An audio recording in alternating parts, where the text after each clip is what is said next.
I'm looking forward today to hearing your views on how the financial crisis of 2008 affected the supply chain.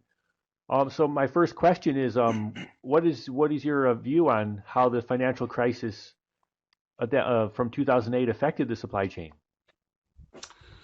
Hi, Dustin. Thank you for having me.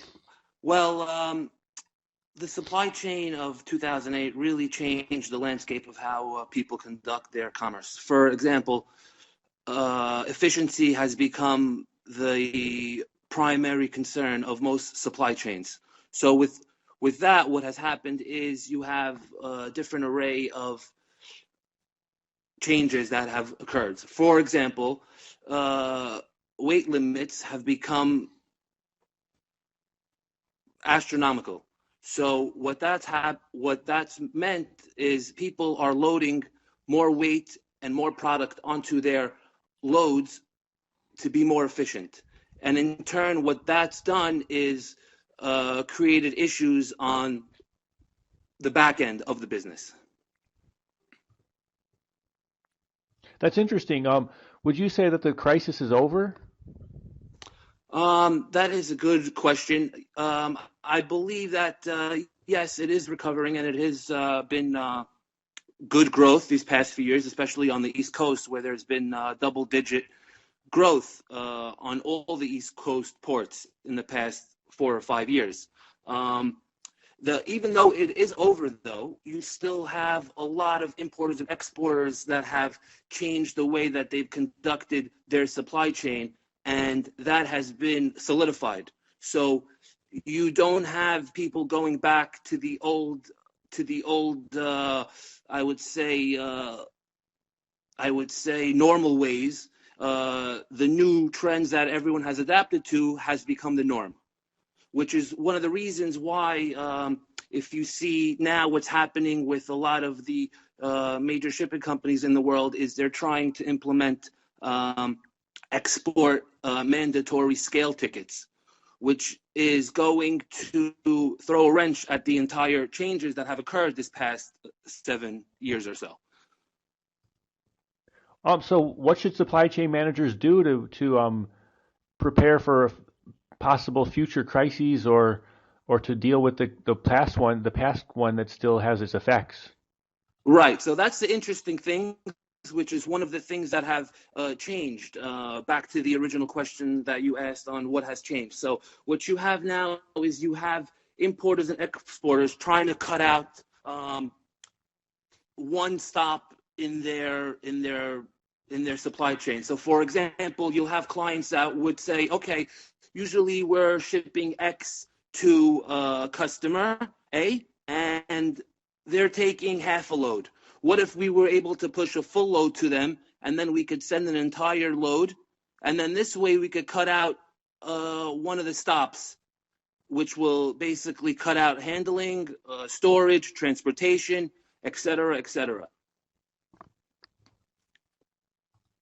And what are the positives of this change? Well, the positives of these change, it depends where you stand in the supply chain. So for someone like myself, who's in the procurement and transportation and handling business, it's gotten good for us, because what you have is you have more demand for bigger jobs. And do you have any final recommendations? Do I have any final? You're talking about for the supply chain managers? Oh, yes. I mean, right now we're in a very, it's a highly regulated business right now. So it's really tough to say. I mean, we're all, in the mercy of what the laws are at the end of the day. So whatever the laws allow you to do is the best that you could do, as far as trying to keep your supply chain as efficient as possible.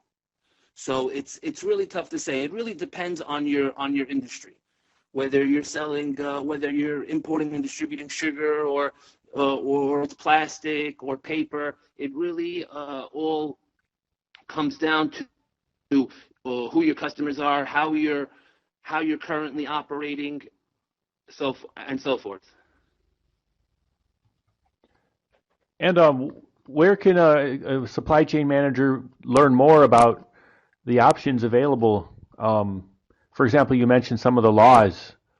And Right. So, I mean, the laws, when I meant the laws, I meant you have regulation coming down now on transportation companies that are basically trying to accommodate their customers. Now, the transportation companies are the ones that are taking the hit on anything that happens because they're trying to be loyal to their customers.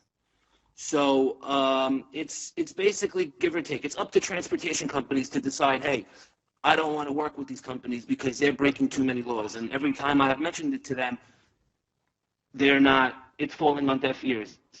So a lot of it is back and forth. So if you have a lot of people that are like, for example, I get approached by a company that recycles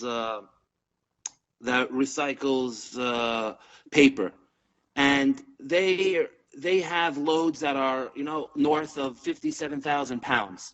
So in order to conduct or facilitate a load like that going, for an export, it would need to be in a close proximity to the pier.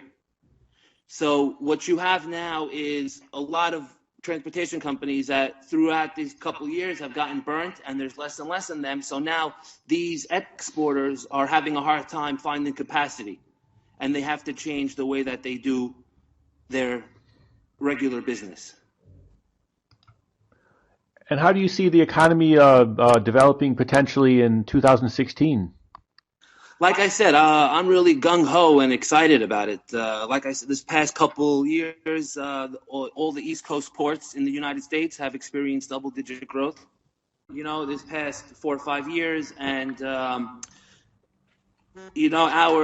phones are ringing off the hook. We have a lot of demand that we can't fill a lot of capacity. So we're really trying to increase our capacity to keep up with demand. And thanks, Eric. Can you also provide a brief background of yourself? Sure. I started out in the industry about 10 years ago working as a clerk.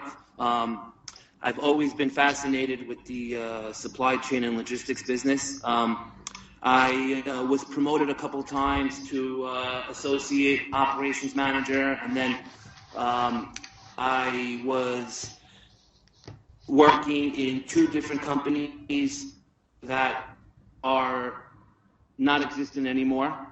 And we have launched our own business 2 years ago, myself and a couple members of my old team. And we have been in the industry, trying to add value to supply chains with our, old-fashioned values and our new-minded technology. And thanks, Eric, for sharing today. Absolutely, Dustin. Thank you as well.